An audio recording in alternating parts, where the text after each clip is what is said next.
دار نقاش كثير الفترة الأخيرة عن اليمن والشام، وأن المقصود باليمن هو المعنى السياسي أو الجغرافي، وبالشام هو المعنى السياسي إلى دولة الشام. هذا الكلام غير صحيح، لأنه لم يكن بهذا الشكل منذ القديم. بالمعنى السياسي لم يرد إطلاقا في القرآن. عندما تكلم عن أهل اليمن قال: لقد كان لسبأ في مسكنهم آية، فتكلم عن سبأ ولم يتكلم عن اليمن.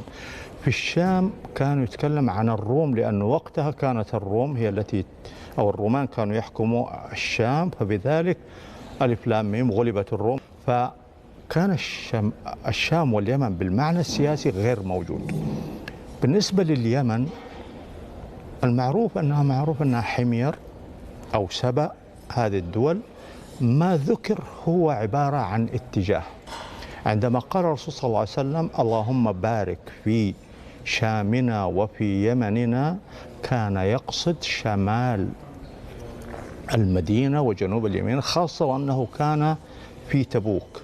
يدل على هذا أن العرب زمان كانت تتكلم عن اتجاهات. العربي في السابق أول ما يصحى الصباح يستقبل الشمس، يصحى مع الشمس، فالشمس بالنسبة له هي الوجهة الأساسية. ما كان عن يمينه يمن، وما كان عن شماله شام. ما كان خلفه البحر، فيسمى جنوب ويسمى بحر. ولذلك إلى الآن نحن نستخدم في الجنوب شام ويمن وشرق وبحر. البحر بمعنى الغرب. هذا الآن نتكلم عليه حاليا.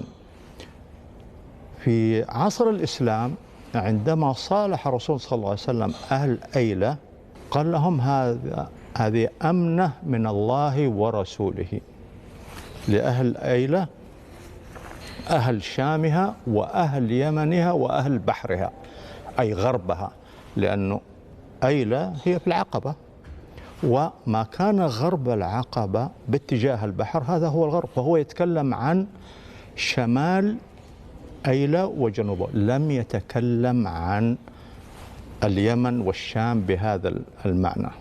حتى قصيدة عبد يغوث المشهورة عندما قال: وتضحك مني شيخة عبشمية كأن لم ترى قبلي أسيرا يمانيا، أي من الجنوب. وعبد يغوث الحارثي من بني الحارث بن كعب في نجران، لم يصلوا إلى اليمن.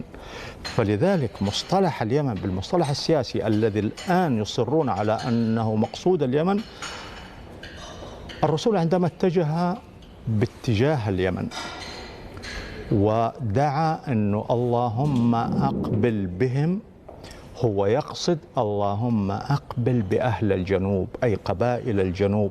ولذلك قال بعدها: